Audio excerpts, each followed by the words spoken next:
Welcome to another edition of Anglican Unscripted. This is episode 58. You're watching men sitting down in their office chairs talking to webcams about everything Anglican.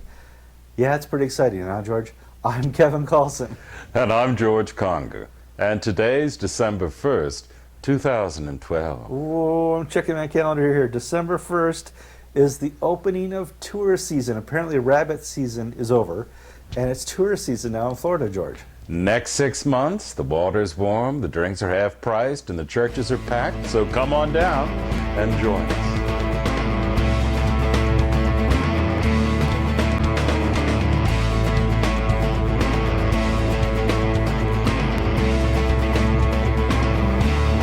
Okay, George, let's move on here to South Carolina, story one again. And we're going to talk this week not about any news that came out of South Carolina this week, but let's talk about the perspective of 815 and what they're doing behind the scenes. As many of you know, on November 15th, they held a loyalist meeting, and George and I were bantering back and forth. And in this day and age, loyalist is kind of passé. And what do we think of our new name, George? ASOC. ASOC, yes. The artificial ecclesiastical entity of South Carolina. I think that's perfect. So the artificial diocese held a meeting on November 15th where they called the clergy together, and they were led by Tom Tisdale, who is an attorney representing the presiding bishop, according to Tom Tisdale. He sat up there and he said to them many different things. The most important thing I want to know right now is he said to them, Von Rosenberg is going to be a good stand-in bishop here, and he's going to have authority to do marriages and annulments and licensed clergy and all those types of things. And you contacted Von Rosenberg, who is the retired bishop of East Tennessee, and what did he say, George? No. Wasn't me, folks. Wasn't me. Move along, nothing to see here. Because I put it to Bishop von Rosenberg, if what Tom Tisdale said was true, would he not be making himself liable for resentment for violating the national church canons, which only allow a duly appointed bishop acting with ecclesiastical authority to exercise the office of bishop in a diocese other than his own? Right. So Tom Tisdale gave the mantra, it wasn't Om Mani Padre Om. The mantra of 815 now is that people may leave, but not institutions. So the mantra being repeated by Tom Tisdale at the meeting was that all these people who voted to leave and attend churches that support Mark Lawrence, they're no longer Episcopalians. We've lost 28,900 people. Right. But their buildings, their name, their entity, they remain Episcopalian. That's why we have the authority to use the diocesan seal and the diocesan name and to hold ourselves out as the Diocese of South Carolina, because what Mark Lawrence and company have done violates our understanding of canon law and civil law. Right. Now, the artificial diocese loyalist meeting is going to go down interesting for many different things. First and foremost, it's how long the presiding bishop has been working at this. Mark Lawrence was under the impression he was having negotiations behind the scenes with the presiding bishop to work out a deal, so that it never came to this. Meanwhile, she has been working with her lawyer to make sure that this was all taken care of legally in their eyes before Mark Lawrence and his team had anything to do. And here we are. He's been working for her for, he says, months. Let's check the invoices, George. Well, he has been working for her on her behalf for years, and he told the group that he was preparing for this eventuality, the secession by the conservatives of the diocese, for several months. Now, I have to say in their defense, it is probably prudent to prepare for worst-case eventualities. But money has been poured into supporting this group of people to put themselves forward as the real Diocese of South Carolina. Now, at this meeting on November 15th, there were about 40 people. There were 5 rectors of the 12 parishes who didn't show up at the November 17th meeting. So there are 5 certain parishes that are going with them. Then there's 7 that really don't know where they are. People like Holy Communion in Charleston, Dallas Sanderson, they're not part of Mark Lawrence's team, but they really are not part of Catherine Jeffrey Shorey's team. So they basically have pulled the shutters over their head and holding their ears going, no, go away. And that's a way forward in this crisis, to ignore it. But basically, it's a mess. Tom Tisdale's saying one thing about Bishop von Rosenberg, Bishop von Rosenberg saying another thing. We have the presiding bishop and her spokesman saying, oh no, we've not declared the standing committee vacant. We have Tom Tisdale saying it's vacant and we're going to elect a new one in March. We don't know what's going on. Well, thank God we have somebody like the Anglican Communion Institute who put all of this in a timeline format. Now, anybody who's been following this since 2006 has been able, like Alan Haley, been able to record the uncanonical workings of the presiding bishop and many bishops in the church, and there's a ton of them. However, the ACI said, listen, we're going to just concentrate on all the things she's uncanonically done in breaking church law, just specific to the Diocese of South Carolina. We'll put it in letter format to give people an understanding of what she's done, but hopefully to encourage them to maybe bring charges against her holiness. Well, Kevin, I'm going to use an ecclesiastical term to describe the situation. Hell will freeze over when the bishops of the Episcopal Church move against Catherine Jefferts Schori. It's just that simple. She has them cowed. Yeah. They're not going to do anything. But the ACI did do a service to the church and to history to lay out the steps that have shown the utter collapse of the integrity of the legal process of the Episcopal Church.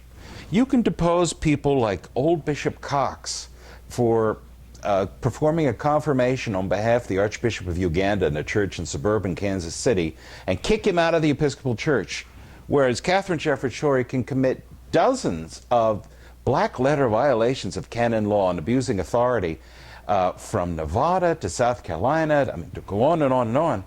And it doesn't matter because she's the boss. We have a mafia church right now. We don't have a church of law. We have a church of power.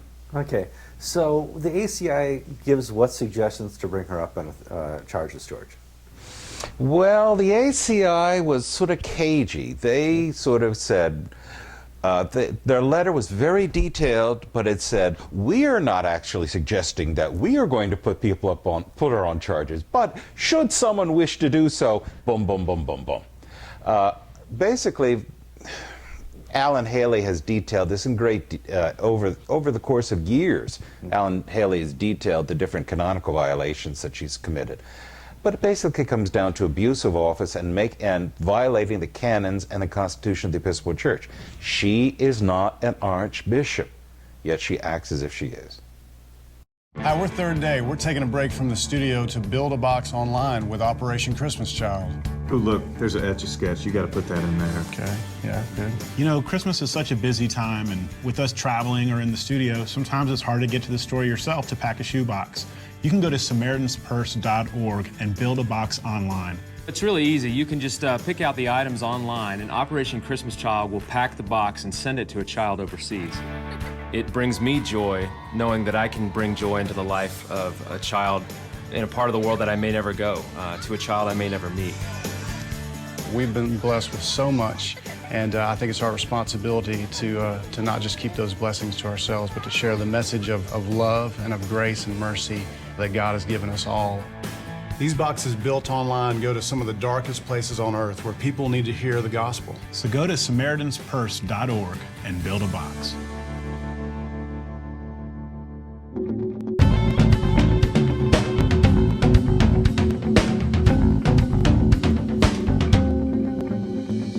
George, let's move on to story 2. We're going to talk about Zimbabwe and really kind of the revealing of how an Archbishop of Canterbury can work under pressure. What are you saying, Kevin? Well, Dr. Kanunga is kind of the defunct Archbishop of Zimbabwe, and over time he got lots of power and had lots of corrupt people, and kind of the police and the mafia and all that were on his side, and he took over all these churches, and the real Anglicans, not the artificial ones, the real Anglicans wanted their churches back. And finally they've won in court, George. Yes, the Zimbabwe Supreme Court ruled against Dr. Kanunga in favor of the Diocese of Harare and its Bishop Chad Gandaya, and the Church of the Province of Central Africa, and saying to Dr. Kanunga, get out of these churches, get out of these buildings where you've been squatting, selling off church assets, charging renting out churches as everything from brothels to restaurants to homes. Get out now, and turn them back over to the Christian people. Gosh, this relates so closely to 8:15. It's so this story's just got deja vu written all over it. So, But see, the problem here, Kevin, is that Dr. Kanunga is a wonderful James Bond villain. I could see Yaphet Kotto playing him like in Live and Let Die. What James Bond villain do we have in the Episcopal Church? I mean, Charles Benenson, really, I can't see him in a role like that. No. You know, it's weird because, you know, Bond villains are great, and there's just nobody sexy like Kanunga. And maybe this is why the Archbishop of Canterbury actually stepped in a couple times and said something needs to be done here. Somebody's taking over the churches. Well, that means something in Zimbabwe. It doesn't mean anything here in America. I hate to burst your bubble, Kevin. And yes, it was wonderful that the Archbishop of Canterbury went down about a year and a half ago to Zimbabwe and said to Robert Mugabe, the strongman there, it's wrong for the police to support this crooked archbishop against our Christian people. It's been happening for about 5 years up to that point, and it's happened a few years since that.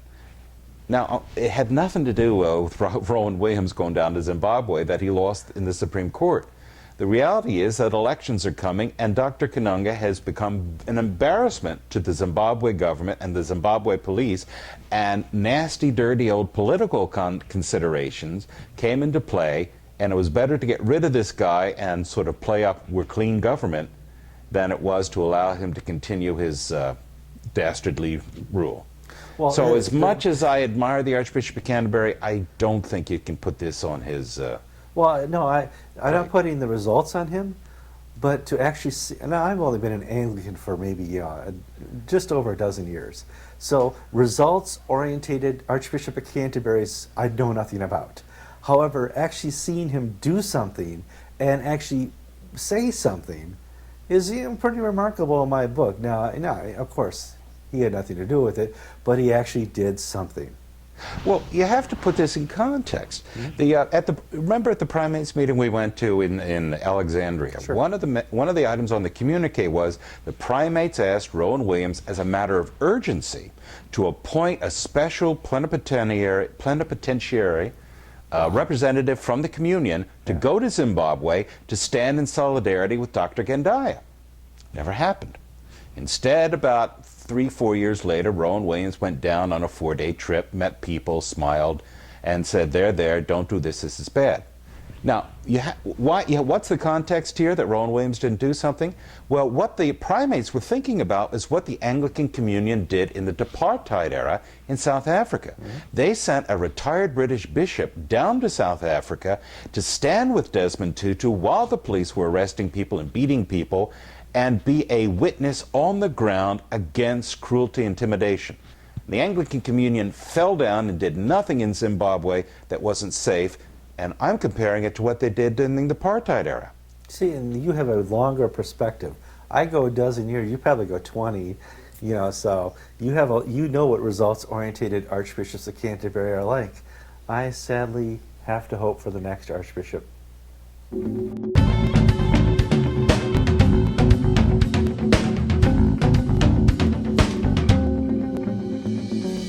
George, let's move on to some more serious news here. We're going to talk about Egypt.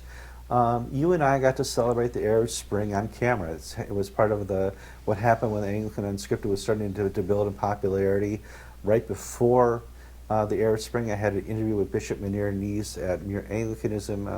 It's been like 2 years ago now. And so it's really been we've been watching what's going on. It's been interesting. Now, one of the things we as Westerners think is when people have a revolution, they really want to vote for democracy and freedom. And it's kind of interesting because they weren't brought up with democracy and freedom. It's really new to them. And when they elect a leader who takes on these power roles, he kind of wants to be like the guy who was before him. And yeah, you're absolutely right, Kevin. Over the past few weeks, Bishop Munir has been sending letters from Egypt warning that Egypt is on its way to become another Iran. Sure. I'm sorry, 2 days ago, Thursday, the Egyptian parliament endorsed Sharia law as the foundation of the civil law code of Egypt. President Morsi has signed decrees putting himself above judicial review. He, in essence, is a dictator who can rule by decree.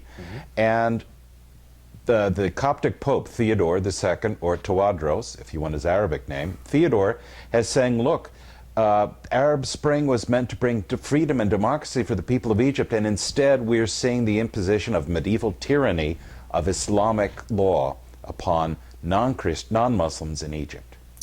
And we're like, how did this happen? Well, I hate to say it, this is a repeat of what happened in Iran. Iran had a revolution, which was, we thought, for democracy.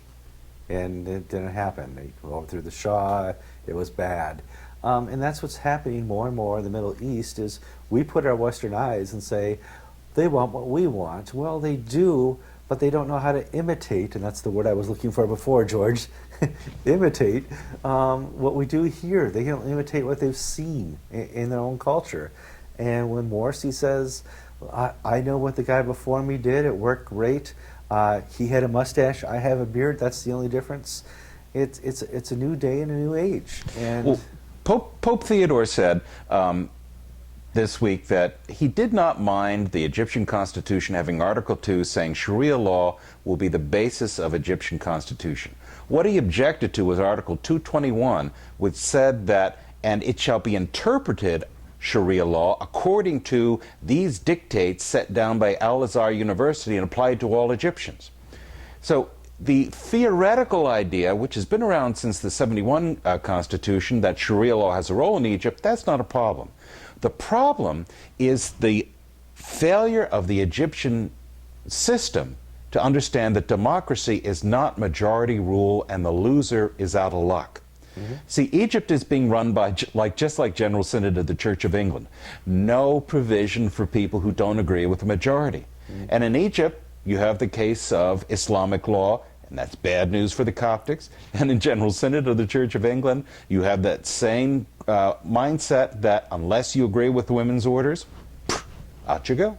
but we'll respect you as you're As you leave. Right. We'll respect you as you leave. And that's the interesting thing. A lot of people said, it's just Sharia law. What's the big deal? And the big deal is you don't want to live under Sharia law. And tell me anywhere in the world where Sharia law works and there's a decidal judicial force of freedom, where women have the same rights as men, where there's no age discrimination, there's no religious discrimination. And Sharia law provides for discrimination-based governance. The new constitution in Egypt, Article 3 says Christians and Jews, all three Jews left in Egypt, will be allowed to govern their personal affairs according to Christian law, meaning Christians will have their own divorce courts, their own inheritance courts, but at the same time we Muslims will live by Sharia law, which means that the testimony of a Christian is not worth the same as the testimony of a Muslim. Go to Pakistan if you want to see how Sharia law works and see how it's being played out in the streets. That's what's going to happen in Egypt unless things change. So to backtrack, Bishop Munir wants us to pray, and there's a reason for that. We don't want the Middle East to fall any further into chaos. Let's be honest, Iraq is becoming more chaotic now that we left. Iran is about to fall into the same place. Syria is full rebellion right now.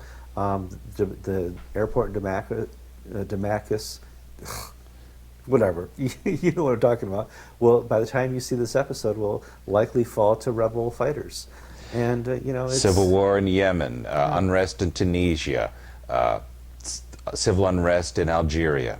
The Arab Spring is spreading, and the strong men are falling, but they're not being replaced by liberal Democrats.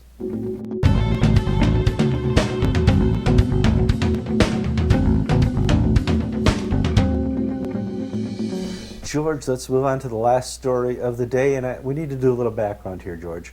You and I usually have 10 stories we go through each week and say, is this fun to talk about? Would this be interesting? Who wants to hear about this? And about half of our stories just end up on the cutting room floor. Either we don't talk about them or we do talk about them, and it doesn't, when I edit the episode, it just doesn't make the cut.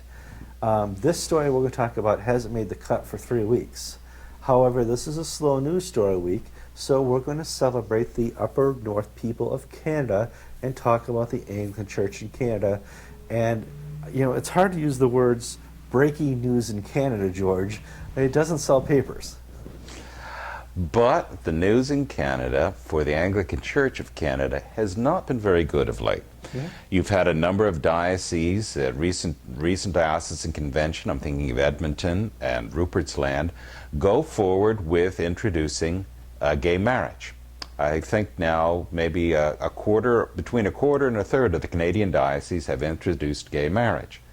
You have churches being sold. The Diocese of Niagara for years fought these lawsuits against departing Anic congregations. I've heard it pronounced both ways, so I'm not sure how to say it. They fought these Canadian breakaway congregations saying, we must preserve an Anglican heritage in this small church because it's where we've been for 100 years. And now that the lawsuits are over and they've got the property, what are they doing? They're selling them. Well, selling because they don't have any people. They have 3 people showing up out of a congregation of 200 beforehand. Well, here's the reality. Canada is doing a fire sale. You know, they don't have any people going to the churches. They need money bad. They're running a $600,000 deficit. And Canada is different than the Episcopal Church here in America. The Episcopal Church has a couple real good, strong, foundational financial churches. They have Trinity Wall Street, which will always have money to give to things Episcopal. In Canada, they threw out the people inside their Trinity Wall Street, the church in Vancouver, and St. John Shaughnessy. St. John Shaughnessy, and now there's 20 people on a Sunday worshiping there. They don't have any more financial income, and they've really become an irrelevancy in Canada. Well, go a little farther north from Vancouver, which is the Diocese of New Westminster, Michael Ingham's diocese. Go to the Diocese of British Columbia. Sure. They've put 10, 11 churches for sale, and they proudly announced that they've raised a few $1,000,000 and have been able to pay off their deficits and can use the money from church sales to continue paying the bishop's salary and the operations cost of the diocese. Yeah. Cannibalizing yourself to pay the bishop's salary is not a great way to grow a Christian organization. Well, the problem isn't that Canada is full of pagans or heathens. The churches... That's debatable, but go ahead, Kevin, I'm sorry. Stop. You've been watching too much hockey. The problem isn't that there's pagans and heathens. Christianity itself is growing pretty ripe right now in Canada, and other churches are buying the Anglican properties. And it's not the church Christian faith, it's how the church in Canada is practicing it by, like you said, cannibalizing and by really offering nothing different than the culture offers, George. One of the stories I wrote up for Anglican Inc. a few months ago was at the cathedral in the Diocese of Niagara. A number of women clergy held a performance of the Vagina Monologues, which was a sort of a risque play of about 15, 20 years ago that was popular on college campuses, where all women not cast, talk about women's experience as the mouth of speaking from their genitalia. This is being performed in the sanctuary of a cathedral, and people wonder why the Anglican Church of Canada is dying. Instead of celebrating and speaking of the power of Jesus Christ to change your life, from a cathedral pulpit, you've got the Vagina Monologues. Yeah, it's a tragedy. However, I think it's a course that the Episcopal Church is on. They just have better resources to confound the decay that they're seeing in Canada. Now, it eventually will happen here, but you can't spend all those millions of dollars and not see decay in your church. Well, Kevin, I do want to say one thing, is that there are pockets of strength in the Anglican Church of Canada. Mm-hmm. The Diocese of the Arctic, for instance, though it's very poor, very cold far up north, is vibrant and alive and has great bishops and great people, and you can find committed, alive, vibrant, dynamic Christians all across the Anglican Church of Canada. They're in the minority, though, and they're isolated. Yeah. And you've got situations where people basically don't go to church anymore because their churches died. They remain fervent, alive, vibrant Christians, but their worshiping community has folded or has left them. So that these Canadian Christians are still there is the church that is withdrawn, not the Christian faith. Location may be saving them. It's too darn cold up there for anybody to show up and show their genitals and have monologues.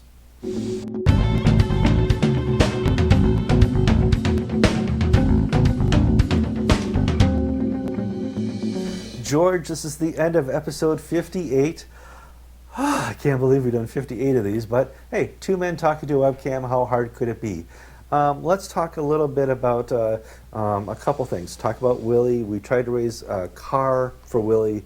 It didn't happen. It was just a shot in the dark. I wasn't sure if anything that would be possible. If it still is, contact George. His email's right here.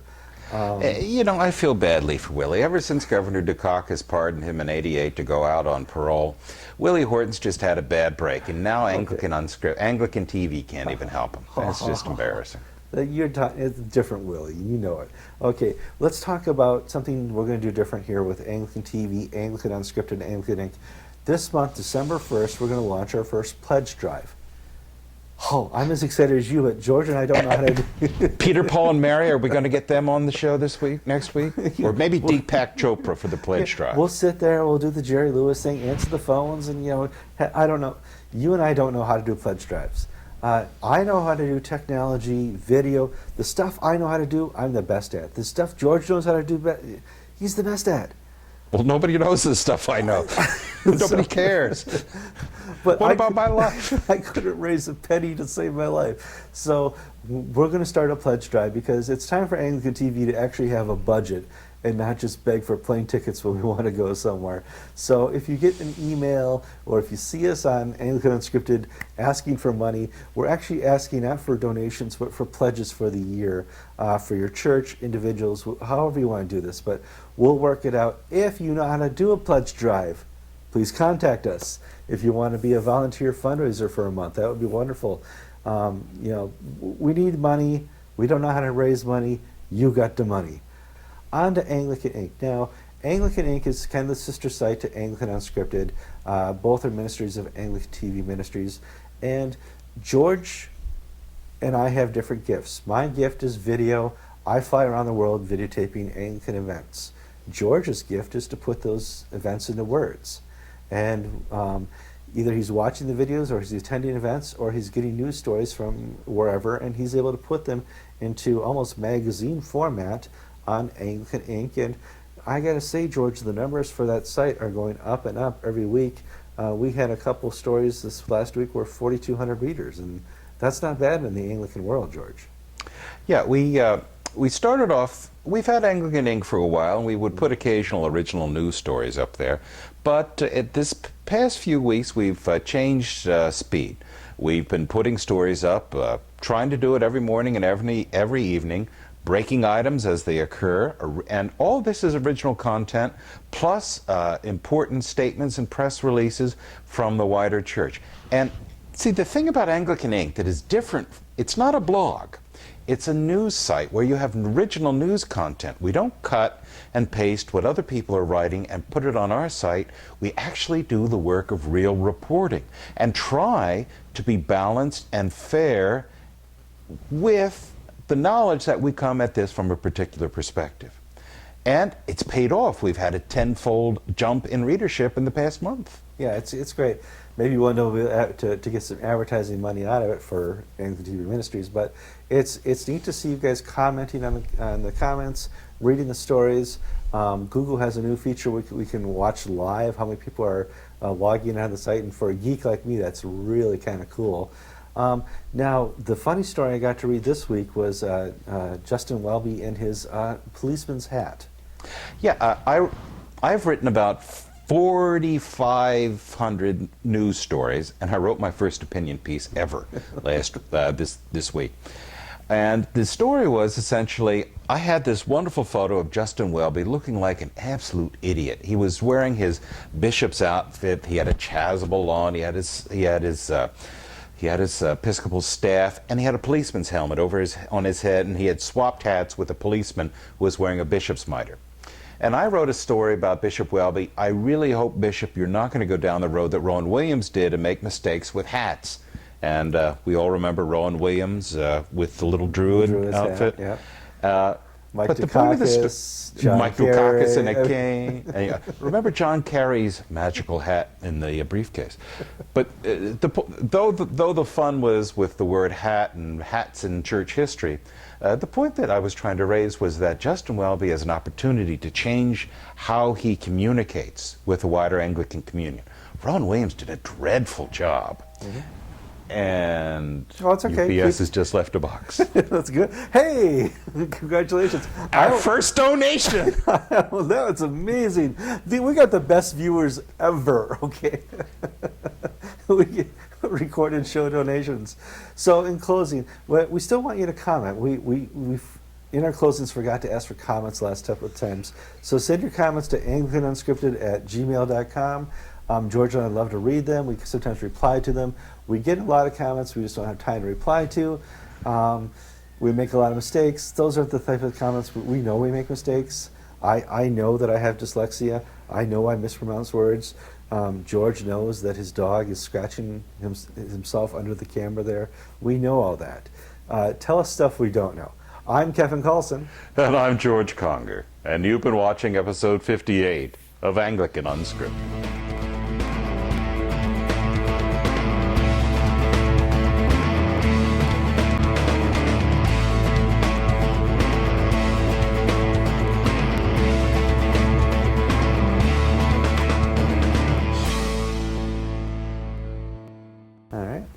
This over here so I don't spill it during production.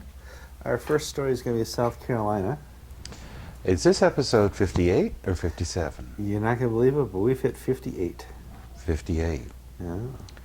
I got an email today from somebody commenting about episode 57, and I was 55, and I was trying to figure out what episode that was because he had some comment. I shouldn't have made some joke about the Virgin Mary. And I'm thinking, what joke did I make about the Virgin Mary? You never made any joke about the Virgin Mary. He said, well, because of the season, it probably wasn't a good idea to joke about a virgin who was 9 months pregnant. And I'm thinking, what was that all about? I missed that one. Oh, my. Well, so, you know, just the nature of the show. Sometimes people don't really hear what we're saying, and, you know, that's part of the problem. You know, the technology can work perfectly, but for whatever reason, it happens all the time, especially in marriage. You say one thing and they hear the opposite or something else. Well, actually, it's worse when they hear what you're saying and don't agree with you. I don't mind a mistake. It's when they say, no, you're wrong. That's when we have a problem. I never heard of that happening, George. Oh, and Kevin, I have one request. Yes. I have been very good. I've started a diet of sorts. For breakfast, I had sardines because it was high protein and a salad. Try some eggs. Well, it was in what was in the cupboard. Okay. Sorry, I think we got them on our honeymoon and have never opened them. Got it. Well, You know, like there's some cranberry sauce and sardine. You know, things that you give to the food drive. Well, I had sardines for breakfast, and I had a salad and a sweet potato and a hamburger without a chopped pork without a bun, without sauce for lunch. So, if you start talking about Joe calls it, hey, you want to go get Chinese or Kentucky Fried Chicken or a pizza? That won't help, huh? It's gonna blow up. I'm afraid it's gonna blow up because I need normal American food. I can't eat this healthy stuff. So please, don't put her on speaker. No. I won't put Jill on speaker. In fact, I muted it. She knows we're taping now, and she has instructions to pick up Benjamin and take him to basketball practice. So all that's taken care of. Yes, but just don't discuss the menu for dinner, whatever it is. No, whatever it is. Because we're having chicken salad for dinner with low-fat mayonnaise. George, you didn't mention that in your prayers. We could have really covered that right then and there. What? Well, I sort of look upon it as a martyrdom of sorts. You know. Really? So did the chicken. Yeah. Okay. 3, 2, 1.